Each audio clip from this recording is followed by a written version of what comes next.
Hamalach goeloti mikol ra. What does this mean? The angel who redeems me from all evil. In the story of Joseph, we can see that Joseph was falsely accused.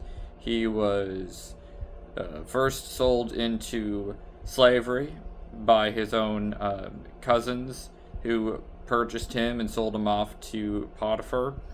And then afterwards, we find him falsely accused and imprisoned. And it seems where all hope was lost, that that was where he found the butler and the baker and interpreted their dreams. And as we know the story, he ends up interpreting the dream of Pharaoh 2 years later and becomes the second greatest authority figure in the kingdom.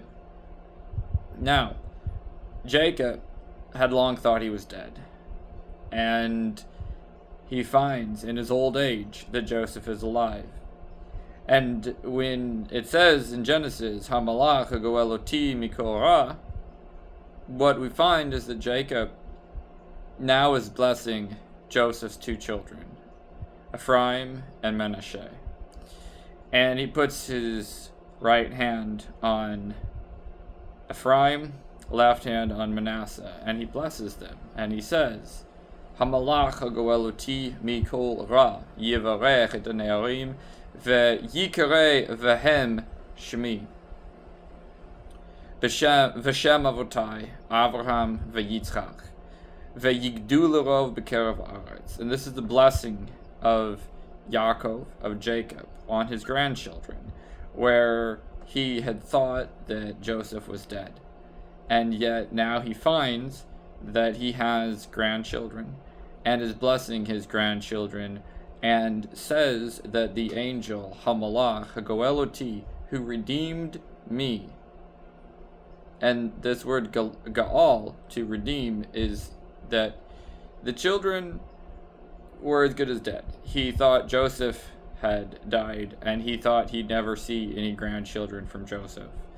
But that same angel, the one that had wrestled with him, that he called a man and also had called God, that angel redeemed him from all evil, restored that which was lost. And he says in the blessing, Hamalach hagoeloti mikol ra, yevarech et hane'arim, bless these young men, bless Ephraim and Manasseh, vayikare vahem, and let them be called Shmi, basically my name, Israel. And he says, may them also be called after my father, V'shem avotai, after my fathers Avraham, V'yitzchak, V'yigdu l'rov. And this word yigdu, it only appears one time, B'kol HaTorah, in all the Torah. Yigdu has to do with dag, a fish. May these children and their offspring be able to multiply like fish. Yigdu l'rov, to multiply like fish in the sea. B'kerev haaretz, in the midst of the haaretz, in the midst of the land. And sure enough, Ephraim and Manasseh, these two tribes, were second to the tribe of Judah in the size. They did multiply and became great. They were the head of the 10 tribes of Israel after the split of the kingdom, and they were the greatest among the tribes after only the tribe of Judah. And so this blessing is now said to have passed on, not only to Ephraim and Manasseh, but also to the Jews. It is part of the bedtime Shema.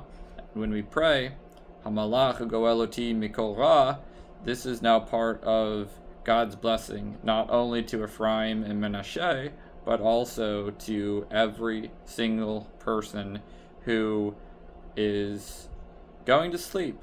And it's very powerful that Hamalach goeloti mikol ra, the angel who redeems me from all evil, is going to be blessing me. And that same blessing is to every single one of us before we go to sleep.